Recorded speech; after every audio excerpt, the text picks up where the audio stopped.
Good morning and welcome to NeoConnect 2020.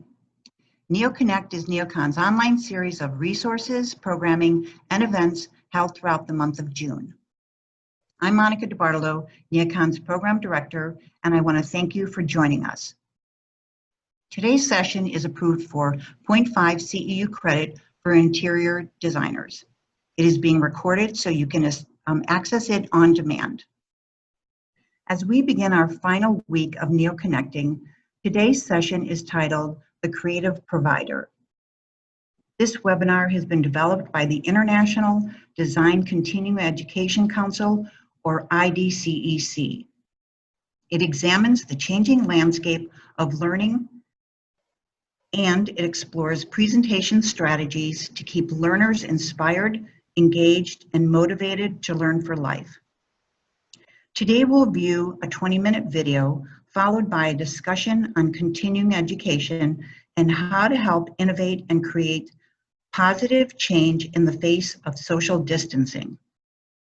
Our presenters include Joanna Tiffin, who is the Regional Commercial Manager of Canada for Schulter Systems Canada, Inc. Joanna has been working alongside interior designers and architects for the past 26 years. The tile and stone industry has been her primary focus, and having territory that spans the country, Joanna has developed a vast network of clients and friends from Victoria to Newfoundland.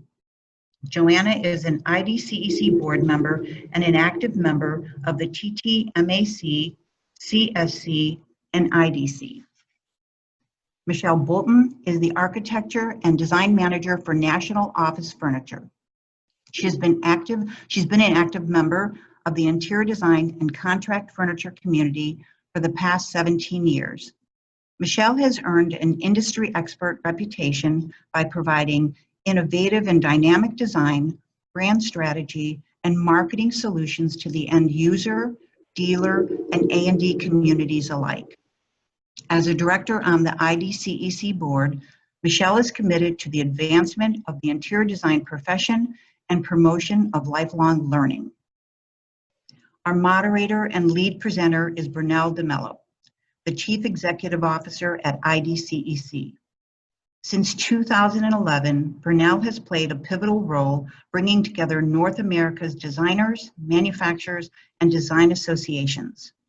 IDCEC currently provides registry services to over 35,000 designers and approximately 950 education provider members. Brynell is focused on building leadership, leading change, and strategic agility.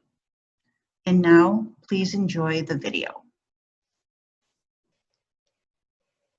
Thank you, Monica. I will now share my screen and play the video.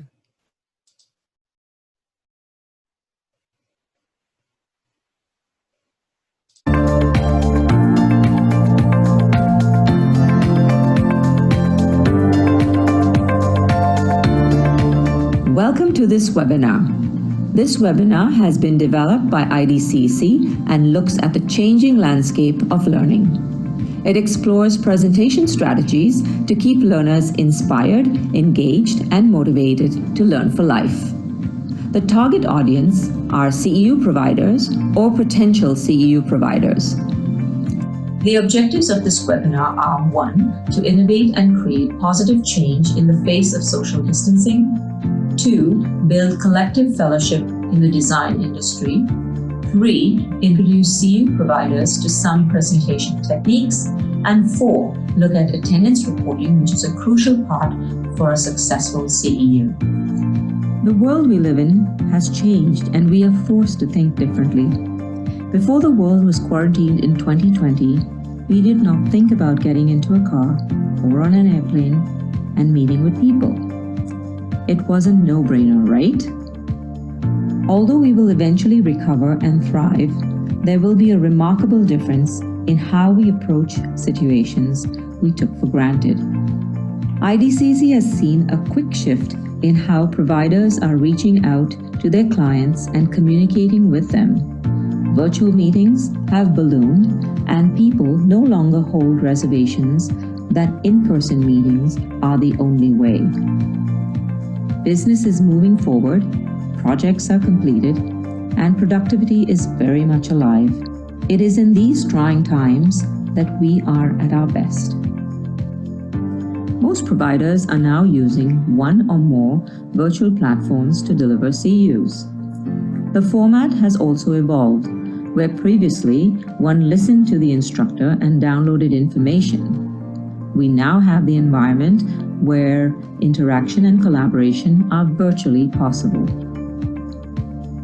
Video conferencing has opened the door to communicating on the same level rather than just listening from the podium. It has also broken down some of the rules of engagement where an instructor can be more comfortable with a less formal approach to education.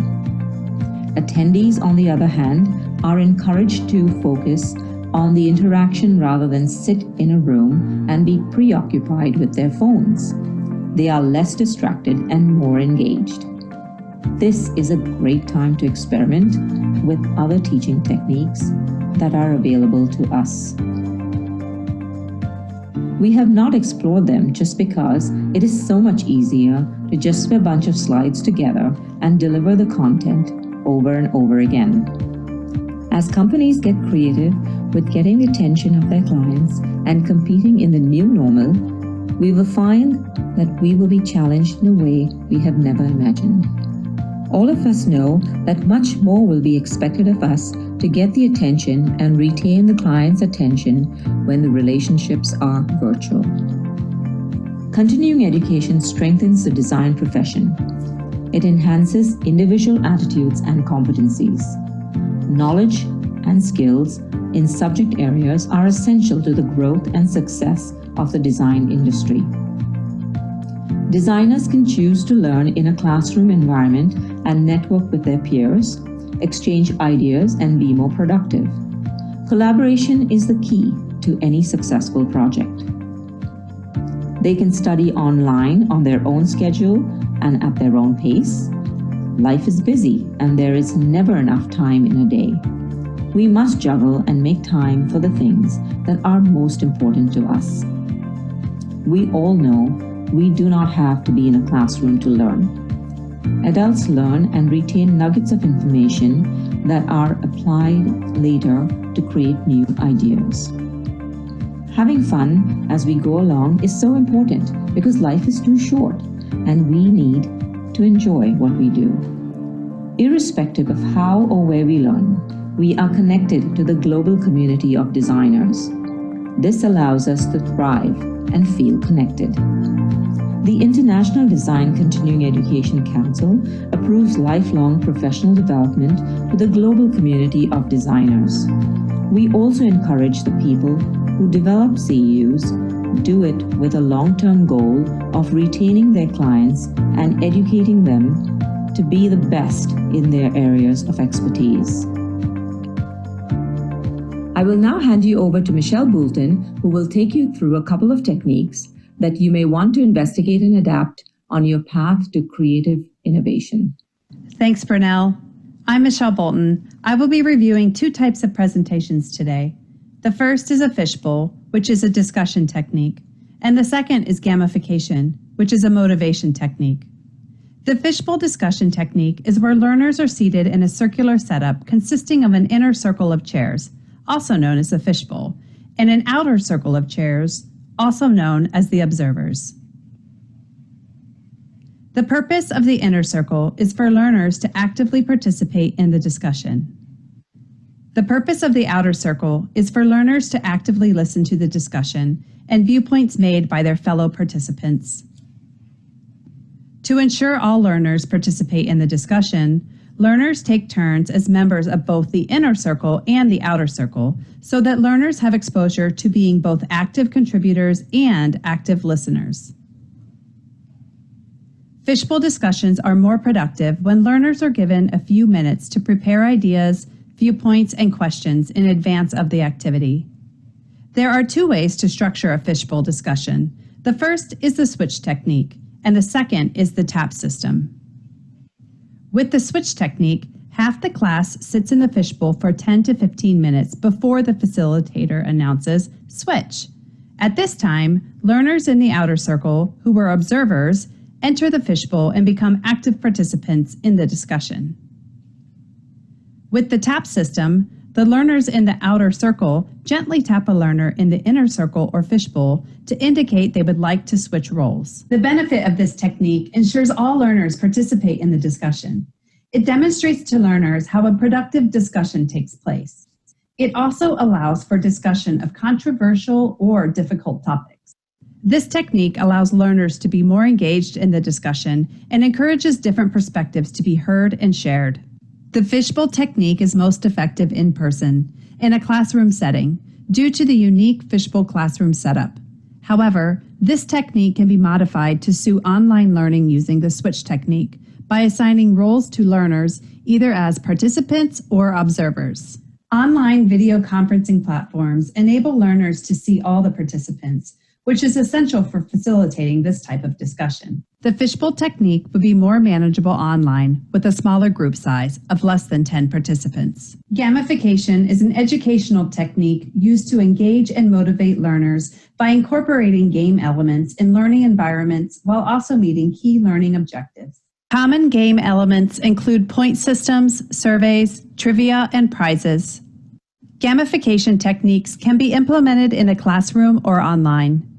Examples of gamification include developing a CEU that includes a Jeopardy-style trivia game using an online game or quiz creator.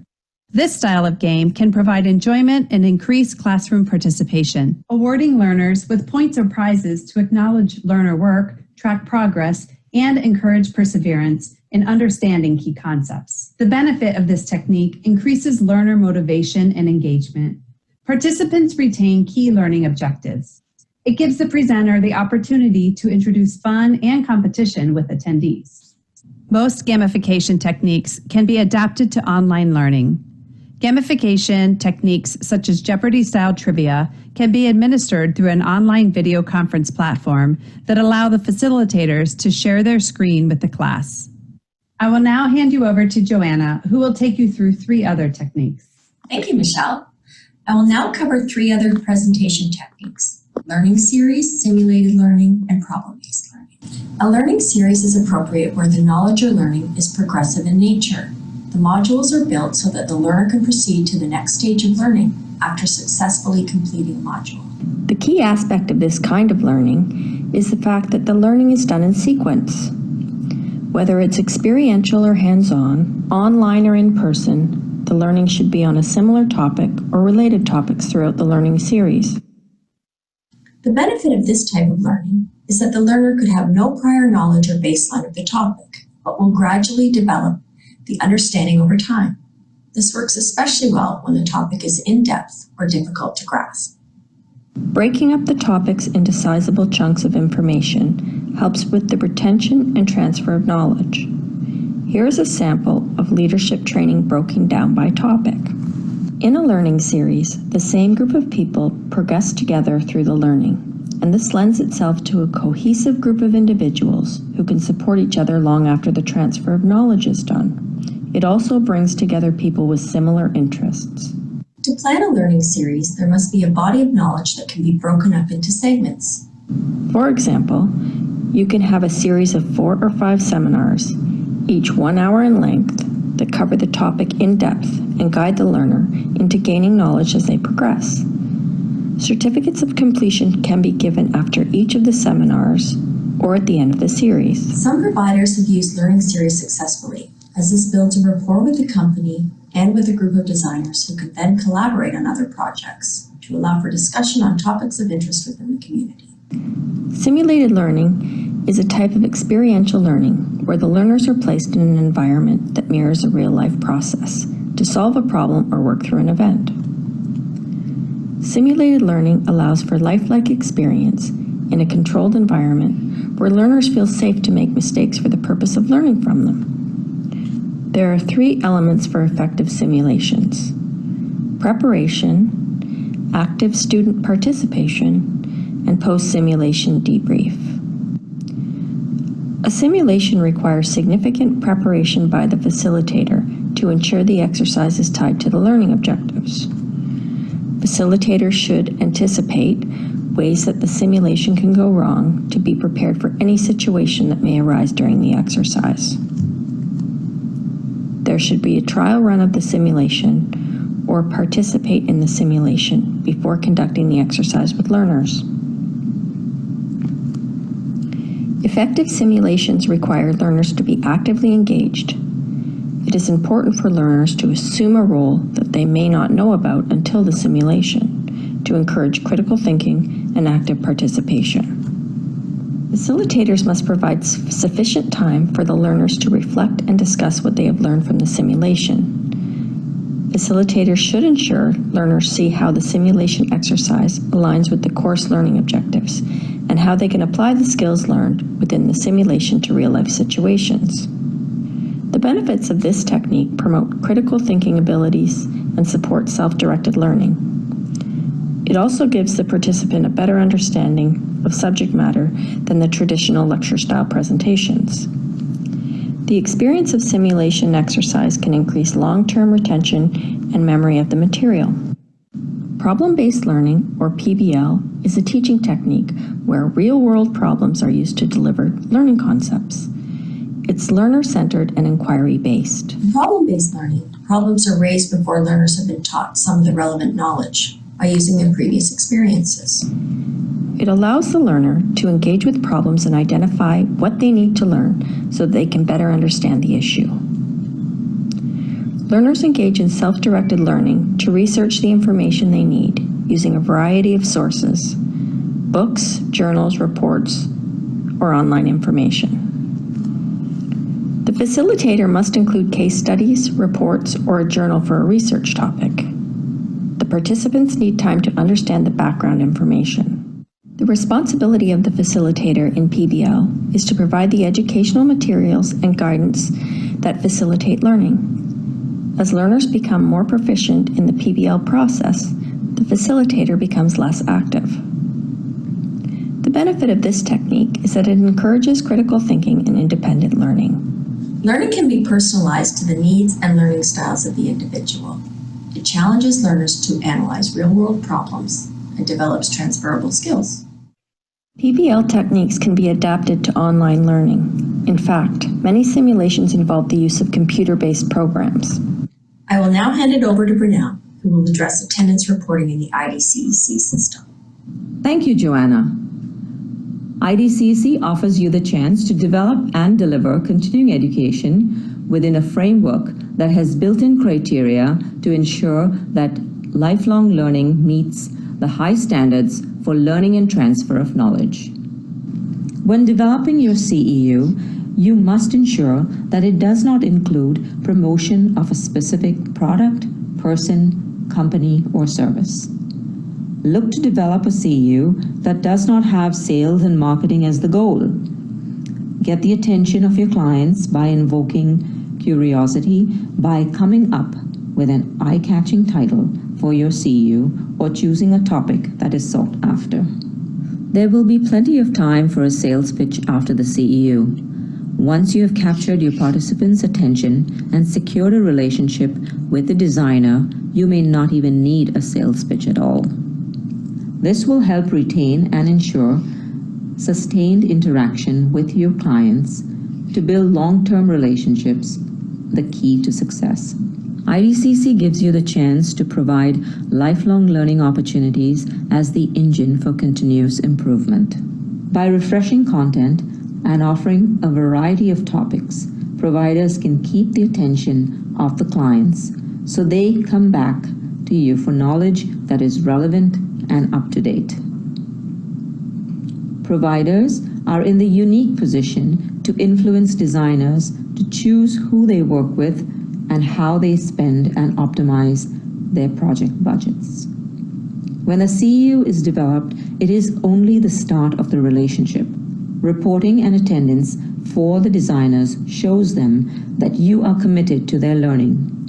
Attendance reporting may look like a routine task, but it provides a validation and a reminder to the designer as they meet compliance requirements with their design associations and state boards. They consciously Acknowledge and remember that you as a provider followed through on helping them get credit for their personal professional development and furthered their design professions. Reporting of attendance to IDCEC on behalf of an attendee is one of the most important tasks after presenting a CEU. This action builds trust between a CEU presenter and the designer.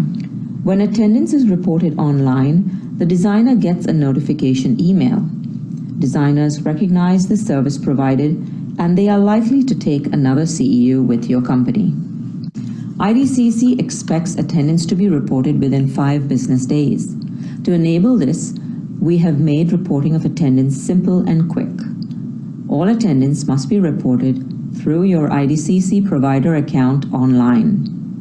Online attendance reporting is available for regular CEUs and will soon be available for conference seminars. You can report attendance by individual IDCEC number for a small group and a specific CEU, or via a single spreadsheet if you have a large number of attendees and multiple CEUs. Here are some key elements to keep in mind before you present a CEU. Schedule an event and get a class code. Ask all attendees to bring their IDCEC numbers to the event, or collect the IDCEC number in advance if you have a registration process. Report attendance online immediately after presenting the CEU. Send certificates of completion electronically to those attendees that do not have an IDCEC number. This enables them to self-report their credit. Do not email certificates of completion to attendees if you have already reported their attendance online. IDCEC is working on an upgrade and will introduce a scan feature for all CEUs and conference seminars later this year.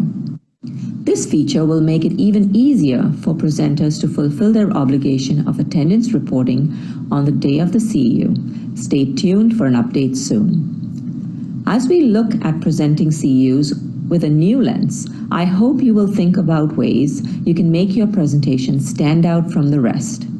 Designers have ingrained creativity, and this talent will help you design and develop your best CEU ever. For questions, please email admin@idcec.org. Thanks for watching, and stay in touch.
Thank you for joining us today. If there are any questions, please feel free to put them in the Q&A box below between participants in chat, and we will be happy to answer them.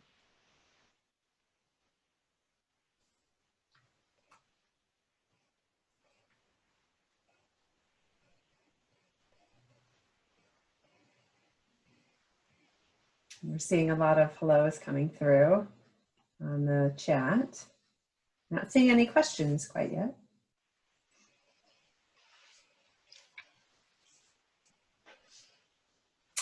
We have our first question, Brynell. I will let you answer. What does CEU stand for, the letter CEU?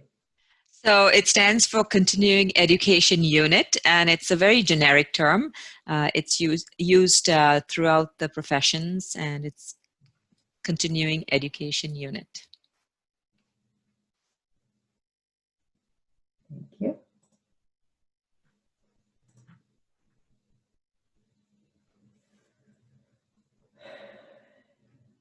not seeing anything else come through.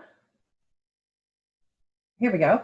Hi, ladies. In light of COVID, are you seeing new approaches to delivering CEUs virtually? I'll take that too. So yes, we've seen a big shift and a lot of providers have moved to virtual presentations and they're getting really good at it. The audience is very much engaged. So we are seeing an uptick in the number of presentations virtually.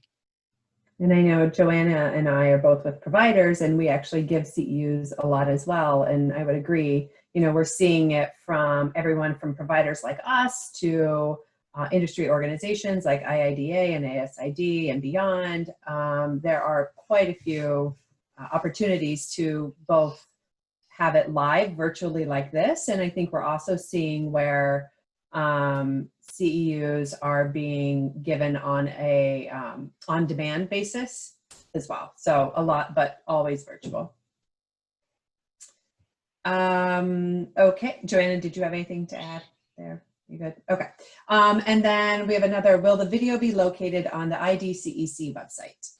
Yes, so the video was developed specifically for our providers. And if you want to refer to the sources, that link will be available on our website in a couple of weeks.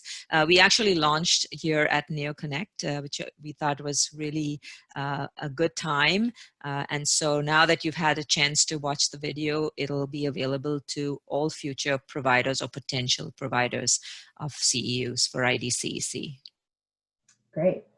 Okay, so we have a guest that says, I am glad to know that IDCEC will allow you to withdraw a class that seems to be product driven. So that was something that they picked up from our video.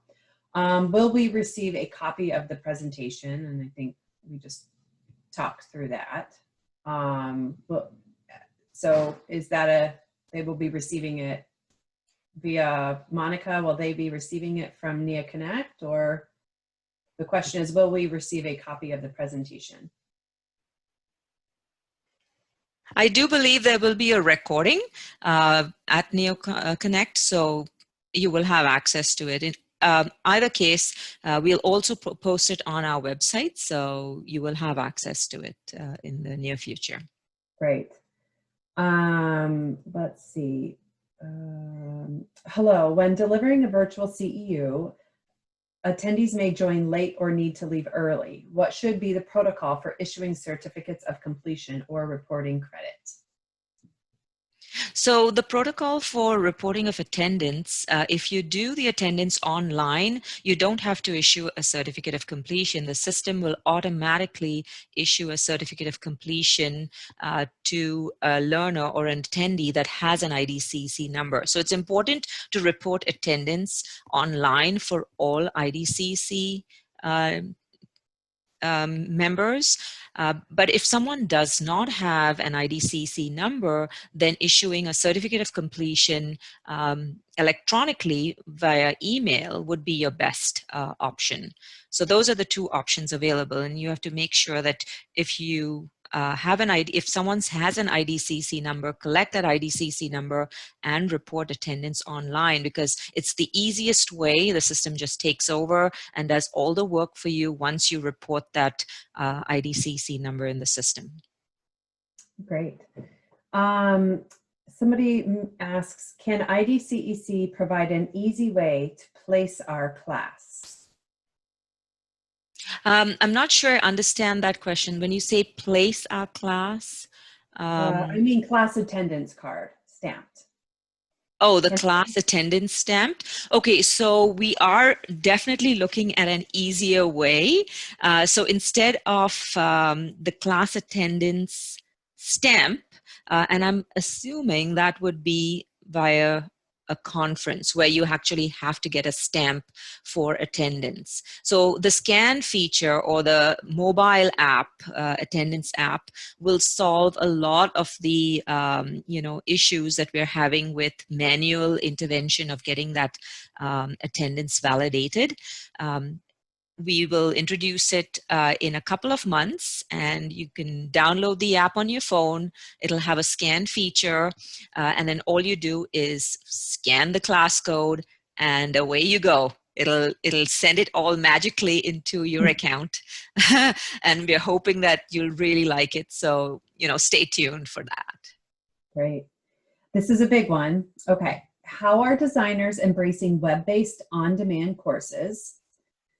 Which I think, we talked about. I can kind of go through each part of this one.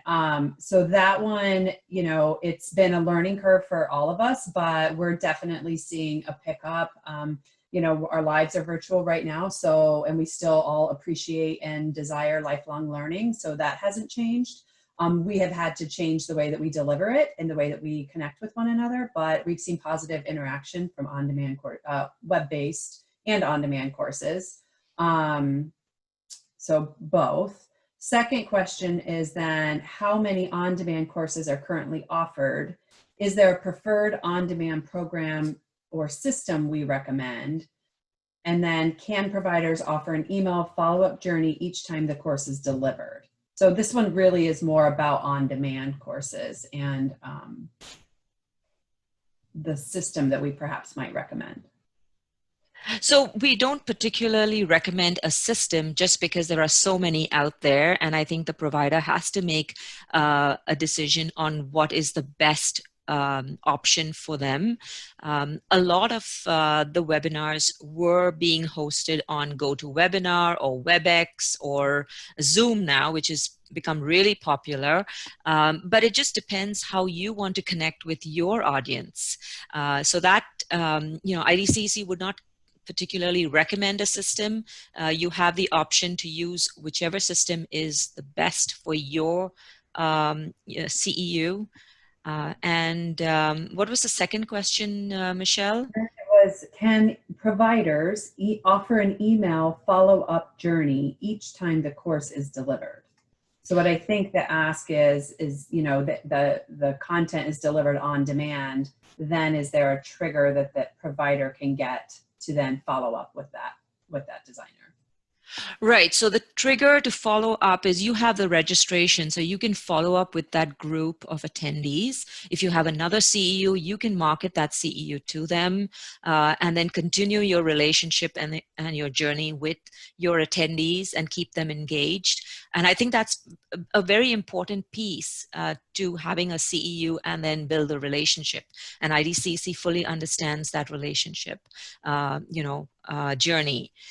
With regard to the email, I would not suggest that you send a certificate of completion by email, because then what will happen is it will not go into their IDCEC accounts and they would have to self-report. So there's additional work involved, and if they forget, then it doesn't go into their transcript, which will then be required for their compliance requirements. So it's very important that you report attendance online and continue that journey from a relationship standpoint, as long as you want, and as in many other ways that you want. Brynell, where could providers locate the list of on-demand courses offered currently? So currently we have the event calendar. So if you look at the event calendar, and you look, just press the search button so you can get a list of all of the online courses. We have, I think, 300 courses, approximately 300 courses that are available to you, and the status would be distance learning. If it's distance learning, then it would be on demand, and that would be a good place to go and look first. Because we connect you with the provider, but we don't host any of the online CEUs. Correct. Speaking of online on demand, are there any concerns about self-reporting courses? I've noticed a lot of these NeoConnect courses are self-report. We have concerns about self-reporting courses. Yes, so typically conferences were self-reported, and like I've indicated, we are working on a scan feature. So all courses will have a QR code, and even if you take them online or on demand, for instance, like an example of this CEU, it's on demand and it's online.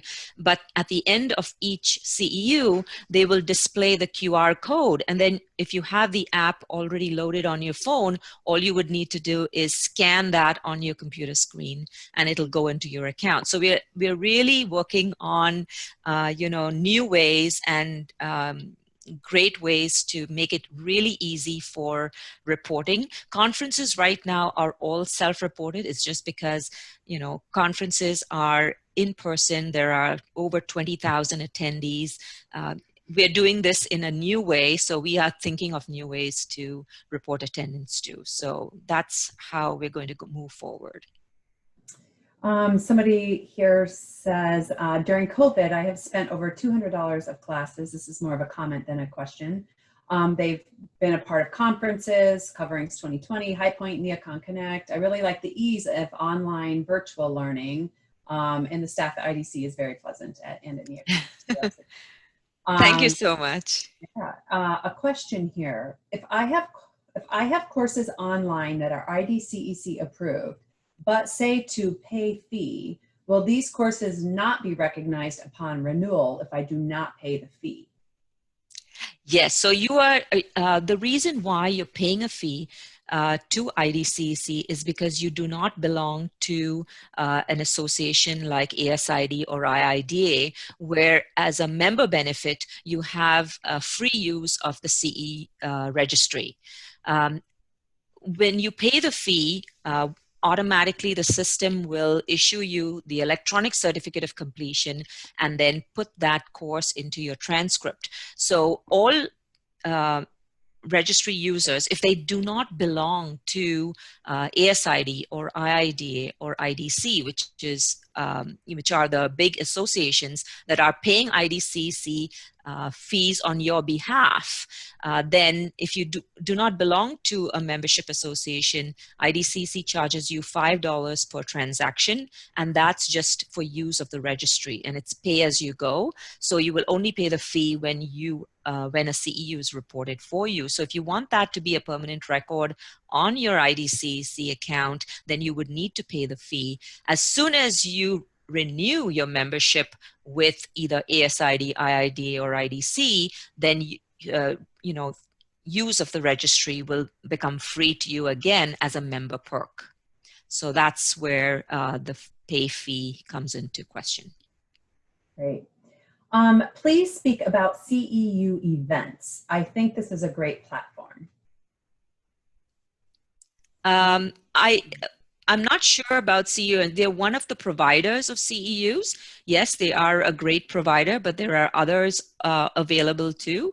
So, we are not going to promote any particular CEU provider at this event. It's just about how many different kinds of presentations you can do, look at different ways to engage your attendees. But that's how IDCEC will proceed. We have over 900 providers, and all of them are doing a great job because all their courses are IDCEC approved. So, they meet the standards set out by IDCEC, and as the approval body, that's what our mission is all about. And then I think that we have a couple more, two more. One I'll take, this first one. What software video types are best for each style of learning? And I know, Brynell, we're not necessarily going to recommend one or the other. I do think you have to marry up the appropriate learning style with content. But just for just sort of visibility and to get your wheels turning, some of the ones that are out there that you could do your own research and look into are, we've seen Google Hangouts used, we've seen Slido used, we've seen Zoom. They have rooms and workspaces. Zoom has a couple different levels of and sort of plugins that allow you to have different types of interactions through their software. You could use Slack, you could use Microsoft Teams. So they're, no short of Googling best virtual presentation software. You'll get a bunch of answers, but know that there are a lot of great tools out there. And if anything, a lot of them in this last, 3-4 months have been enhanced many times. So it probably would be worth your time and investment in going back and looking and observing, these different platforms and making that decision. The last question we have is maybe for you and Joanna maybe, but what were the 3 simulated learning techniques? So we had the fishbowl. Yeah, so simulated learning is one particular kind. So we had simulated, we have problem-based, and Joanna, which was the other one? Simulated learning, problem-based learning, and learning series. That's right. So simulated learning is more around you're creating a simulation, which is in almost like test mode or learning mode, but it's based on a real life problem or, kind of guiding you on how to solve a particular issue or problem. So Joanna, if you want to add to that. Yeah, I think with simulated learning, it sort of takes you into the environment that's sort of created and presents you with problems that you have to sort of solve in a real life situation and allows you to make mistakes and then learn from them. The platforms can be anywhere, anything from something that's done online or it could be done in person. And it's typically driven by the educator. So he's the one creating the situation and then allowing the team to sort of solve the issues. Your best example would be a flight simulator where a pilot will learn how to fly and even if he crashes, there's no consequences. So, apply that example to learning and guiding your attendees. So they're just different ways to do things rather than just PowerPoint presentations and be more engaging. That's what we are trying to get you to do. That should wrap up our questions.